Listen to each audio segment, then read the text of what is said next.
गुजरात में एक जगह है राजकोट। राजकोट से 120 किलोमीटर की दूरी पर है कलारिया शरीफ।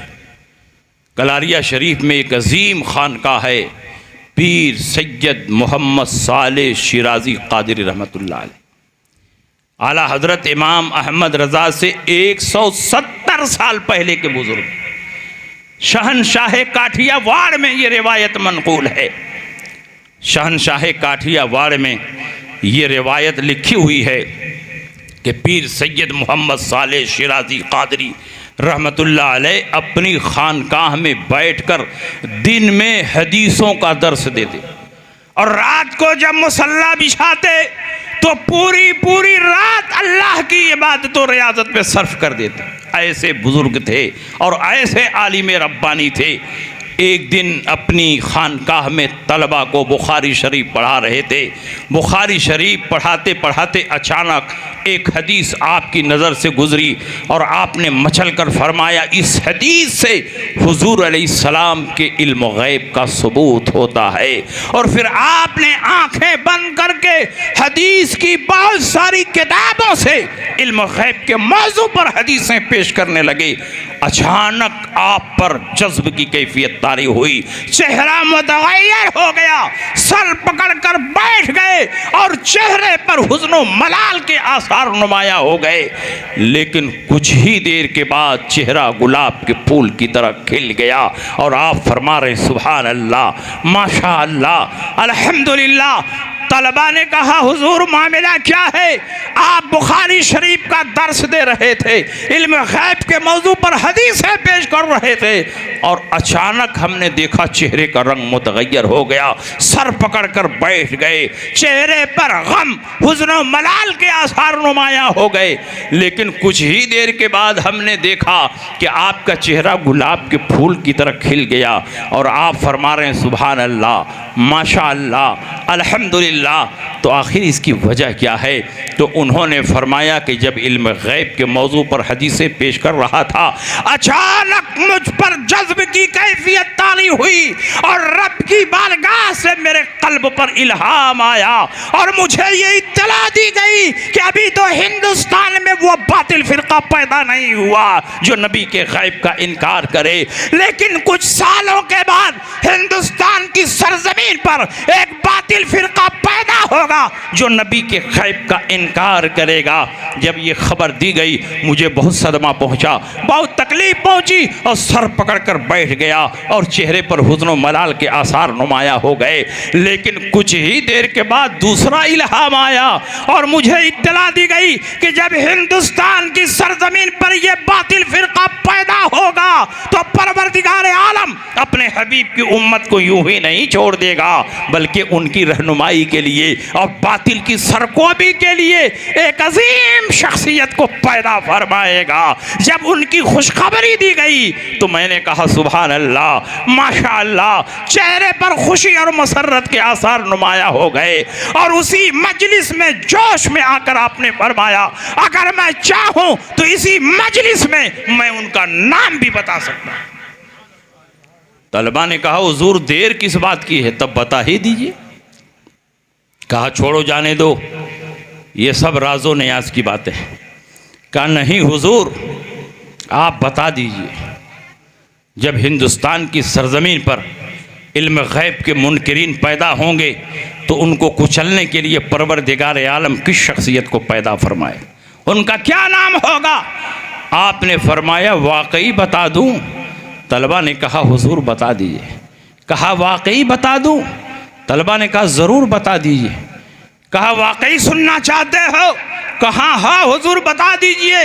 कहा तो सुनो, जब हिंदुस्तान की सरजमीन पर वहाबी फिरका पैदा होगा जो नबी के गैब का इनकार करेगा तो परवरदिगार आलम उस फिरके को कुचलने के लिए और उम्मत की रहनुमाई के लिए बरेली की सरजमीन पर इमाम अहमद रज़ा को पैदा फरमाए।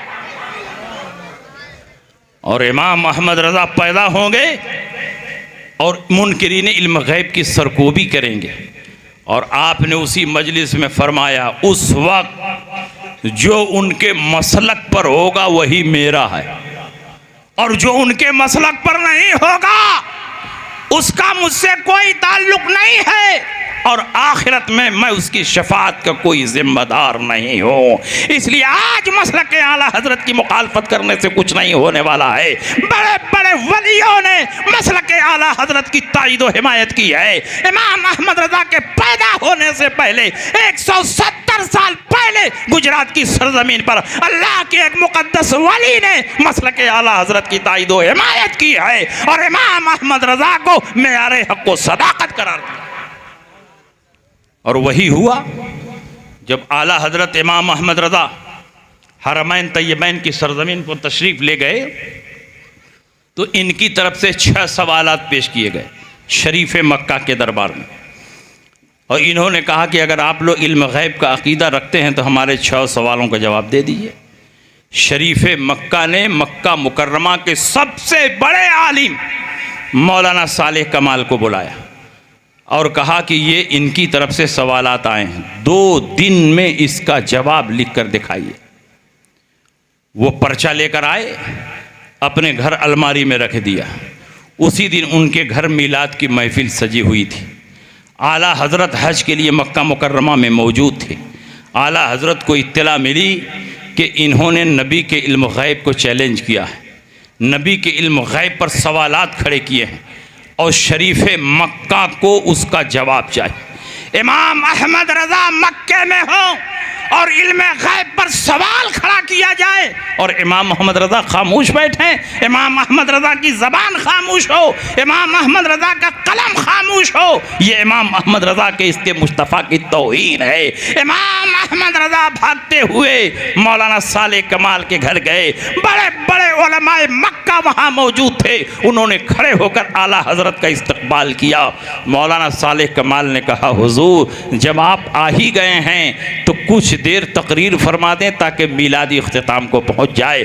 आला हज़रत खड़े हुए और अरबी ज़बान में किताब व सुन्नत की रोशनी में इल्म गैब मुस्तफ़ा पर मुसलसल 2 घंटा तकरीर करते रहे। आला हज़रत तकरीर फरमा रहे हैं और उलमाए मक्का झूम रहे हैं। मौलाना सालेह कमाल के चेहरे पर खुशी और मसरत के आसार नुमाया।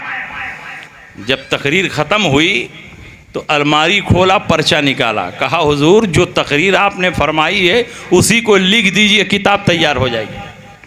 आला हज़रत ने फरमाया इस मौजू पर जब अहमद रज़ा का कलम चलेगा तो पूरी तहकीक और तफसील के साथ लिखा जाएगा।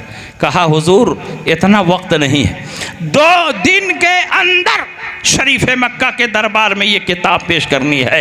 उन्होंने कहा 2 दिन तो बहुत हैं। अहमद रज़ा चंद घंटों में इल्म गैब मुस्तफ़ा पर एक ऐसी शाहकार किताब लिख देगा कि सुबह क़यामत तक वहाँ भी उसका जवाब नहीं दे पाए। आला हज़रत वो पर्चा लेकर गए, उसी में आपको बुखार आ गया, शिद्दत का बुखार। और आला हज़रत कोई मामूली शख्सियत के हामिल नहीं थे। आला हज़रत जहाँ बैठते थे उलमा घेरे रहते, कोई दुआ तावीज़ मसाइल पूछ रहा है, कोई हदीस की इजाज़त, कोई फ़िक़्ह की इजाज़त। कब फुर्सत मिले कि आला हज़रत किताब लिखें। लेकिन उसी बुखार के आलम में बग़ैर किसी किताब को देखे हुए आला हज़रत ने किताब लिखना शुरू किया और मजमूई तौर पर सिर्फ 8.5 घंटे में अद-दौलतुल मक्किया बिल माद्दतिल गैबिया के नाम से इल्म गैब मुस्तफ़ा पर किताब व सुन्नत की रोशनी में अरबी ज़बान में एक ऐसी शानदार किताब लिख दी कि जब ये किताब शरीफ मक्का के दरबार में पढ़ी जा रही थी, अभी आधी किताब पढ़ी गई कि शरीफ मक्का ने फैसला सुना दिया, अल्लाह युती व हाउलाए यमनऊन। अल्लाह अपने हबीब को गैब का इल्म अता फरमाता है और ये नादान उसका इनकार करते हैं। जब हिंदुस्तान लेकर आए, पानी के जहाज से गए थे, पानी के जहाज से आए, कुछ लोगों ने कहा हुजूर बगैर किसी किताब को देखे हुए आपने इतनी अजीम शान किताब कैसे लिख दी? क्योंकि किसी किताब को लिखने के लिए बहुत सारी किताबों की ज़रूरत होती है। आला हज़रत इमाम अहमद रज़ा ने यह नहीं फरमाया कि ये मेरी सलाहियत का कमाल है, ये मेरी अक्ल का कमाल है। बल्कि आला हजरत अपने हर कमाल को गौसे पाक का कमाल समझते थे। आला हजरत फरमाते हैं इसमें मेरा कुछ नहीं, ये सब गौसे पाक का कमाल है। जब किताब लिख रहा था ऐसा महसूस हो रहा था कि गौसे पाक की रूहानियत मेरे पुष्ट पर सवार है। क्या दबे जिस पे हिमायत का हो पंजा तेरा, शेर को खतरे में लाता नहीं कुत्ता तेरा। गौसे पाक फरमाते जा रहे थे, अहमद रजा का कलम चलता जा रहा था। गौसे पाक रहनुमाई फरमा रहे थे, अहमद रजा किताब लिख रहा था। अद-दौलतुल मक्किया सिर्फ अहमद रजा की किताब नहीं बल्कि गौसे पाक की जिंदा करामत। ये शान है आला हजरत इमाम मोहम्मद रजा। आप लोग खुशनसीब हैं कि ऐसे अजीम मुजद्दिद और ऐसे अजीम आलिम रब्बानी का नाम लेवा हैं और उनकी किताबों को पढ़ते हैं, उनके मसलक का नारा लगाते हैं। बिलाशुबहा आज के दौर में हकीकी और ओरिजिनल सुन्नियों को अगर डुप्लिकेट सुन्नियों से मुमताज़ करना है तो मसलक आला हजरत का इम्तियाज़ और मसलक आला हजरत का अलामती निशान अपने साथ कायम करना होगा। आला हजरत इमाम मोहम्मद रज़ा फाजिल बरेलवी का इल्मी मकाम तो बहुत बुलंद था, लेकिन विलायत में भी आपका पाया बहुत बुलंद था। विलायत में आपका पाया बहुत ऊंचा, यहाँ तक के गौसे पाक ने इमाम अहमद रज़ा को हिंदुस्तान में अपना नायब बनाया। बड़े बड़े वलियों ने ख्वाब देखा, जमात अहले सुन्नत के बहुत बड़े आलिम पीर तरीक़त शेखुल मशाइख पीर सैयद जमात अली शाह मुहद्दिस अली पूरी ने ख्वाब देखा। ख्वाब में सरकार गौसे पाक आए, पूछा हुजूर इस वक्त हिंदुस्तान में आपका नायब कौन है? तो सरकार गौसे पाक ने फरमाया इस वक्त हिंदुस्तान में मेरा नायब मौलाना अहमद रज़ा खां बरेलवी। और जब आला हज़रत की रूहानियत और आपके फजलो कमाल में और इजाफा हुआ तो बहुत बड़े आलिम पीर तरीक़त शेखुल मशाइख हज़रत सैयद मोहम्मद शरक़पूरी रहमतुल्लाह अलैह ने ख्वाब देखा। सरकार गौसे पाक ख्वाब में तशरीफ़ लाए, पूछा हुजूर इस वक्त पूरी दुनिया में आपका नायब कौन है? तो सरकार गौसे पाक ने फरमाया इस वक्त पूरी दुनिया में मेरा नायब मौलाना अहमद रज़ा खां बरेलवी है। ये आला हज़रत की शान। तो अल्लामा शरक़पूरी के दिल में आला हज़रत की ऐसी मोहब्बत पैदा हुई, ऐसी मोहब्बत पैदा हुई कि वो शरक़पुर से चलकर बरेली आए। शरक़पुर से चलकर बरेली आए और बरेली में आला हज़रत इमाम मोहम्मद रज़ा के मकान पर पहुँचे। आला हज़रत बैठक में बैठे। जैसे ही ये बैठक में दाखिल हुए आला हज़रत को देखा, आला हज़रत को सलाम किया, मुसाफ़ा किया, आला हज़रत का हाथ चूमा तो आला हज़रत ने पलटकर इनका भी हाथ चूमा। इन्होंने कहा हुजूर मैंने तो आपका हाथ इसलिए चूमा कि आप हिंदुस्तान के सबसे बड़े आलिम फ़कीह और मुफ्ती हैं, और आपने मेरा हाथ क्यों चूम लिया? मैंने अपना नाम बताया नहीं, अपना तारुफ करवाया नहीं, मुझसे आपकी कभी मुलाकात हुई नहीं, आपने मेरा हाथ क्यों चूम लिया? आला हज़रत इमाम मोहम्मद रज़ा फरमाते हैं जो ख्वाब में सरकार गौसे पाक को देखकर आ रहा हो वो इस लायक है कि उसका हाथ नहीं बल्कि उसका पाँव भी चूमा जाए, इसलिए मैंने तुम्हारे हाथ को बोसा दिया। चंद दिनों तक आला हज़रत के मेहमान रहे और आला हज़रत के यहाँ जो एक बार मेहमान बन जाता इस कदर मेहमानों की ज़ियाफ़त फरमाते, ऐसी उनकी ताज़ीम करते, ऐसी उन पर शफ़क़त फरमाते कि जो एक बार मेहमान बन जाता वो हमेशा के लिए आला हज़रत की मोहब्बत में गिरफ़्तार हो जाता। जब वो पलट कर गए अपने इलाके में तो एक जलसे से खिताब करते हुए उन्होंने कहा ऐ लोगो मैं बरेली शरीफ से आ रहा, आला हजरत इमाम अहमद रज़ा की बारगाह से आ रहा हूँ। मैंने उनकी बारगाह में देखा एक पर्दा पड़ा हुआ है और पर्दे के पीछे सरकार गौसे पाक तशरीफ फरमा है। जो सरकार गौसे पाक बता रहे हैं वही मौलाना अहमद रज़ा बोल रहे हैं, वही मौलाना अहमद रज़ा लिख रहे हैं। ज़बान अहमद रज़ा की है लेकिन बातें गौसे पाक की हैं। आला हजरत इमाम अहमद रज़ा बिला शुबहा अपने दौर में गौसे पाक के नाइब मुतलक थे।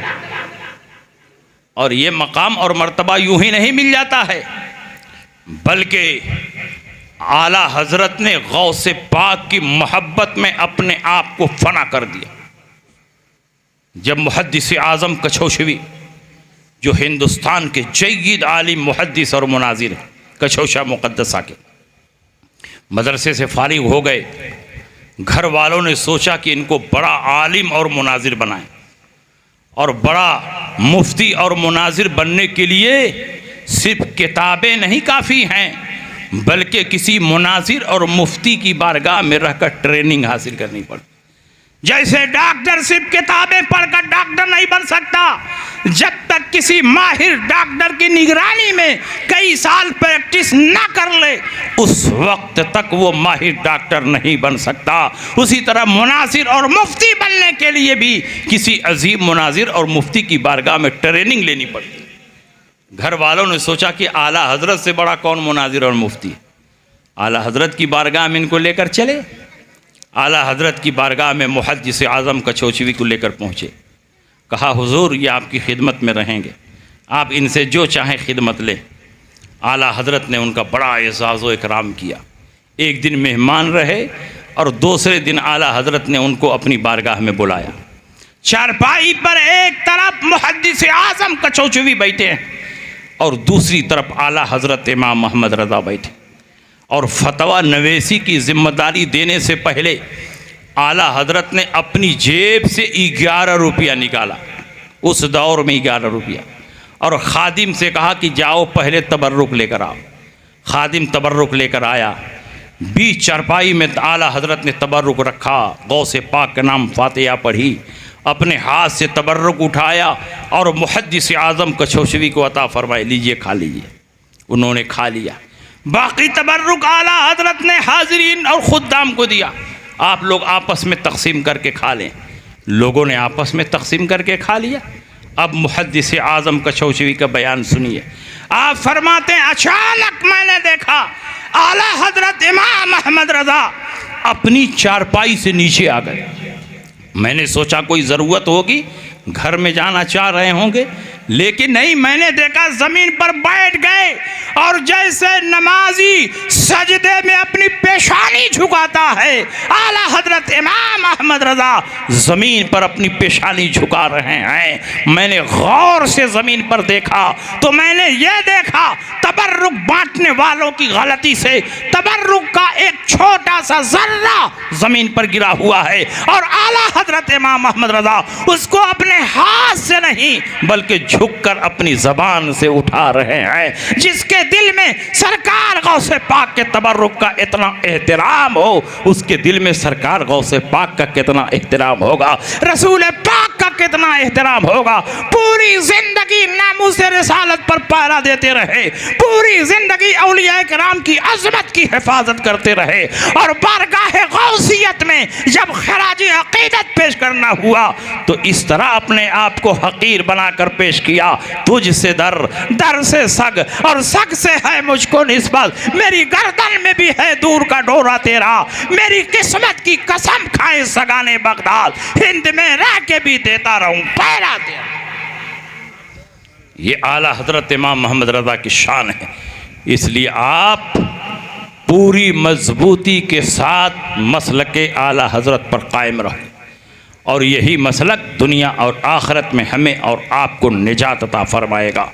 और ये मसलक आपसे डिमांड और मुतालबा करता है कि दीन के दुश्मनों से दूरी इख्तियार करो और अल्लाह रसूल के चाहने वालों से दोस्ती करो, अल्लाह रसूल की बारगाह के गुस्ताखों से दूर रहो और जो अल्लाह और रसूल की अजमत को पहचानने वाले हैं, औलिया किराम की बारगाह में जबीन नियाज झुकाने वाले हैं, जो सुन्नी सहीहुल अकीदा हैं, उनको अपना दोस्त बनाओ और बदअकीदों से दूर रहो। आला हजरत इमाम अहमद रज़ा का ये पैगाम नोट करके जाओ। ये सिर्फ आला हजरत का पैगाम नहीं, यही अल्लाह का पैगाम है, यही रसूलुल्लाह का पैगाम है, यही सहाबा का पैगाम है और यही आला हजरत का पैगाम है। दुश्मन अहमद पे शिद्दत कीजिए, मुल्हिदों की क्या मुरव्वत कीजिए, गायज में जल जाए बेदीनों के दिल, या रसूल अल्लाह की कसरत कीजिए, कीजिए चर्चा उन्हीं का सुबह शाम, जाने काफिर पर क़यामत कीजिए,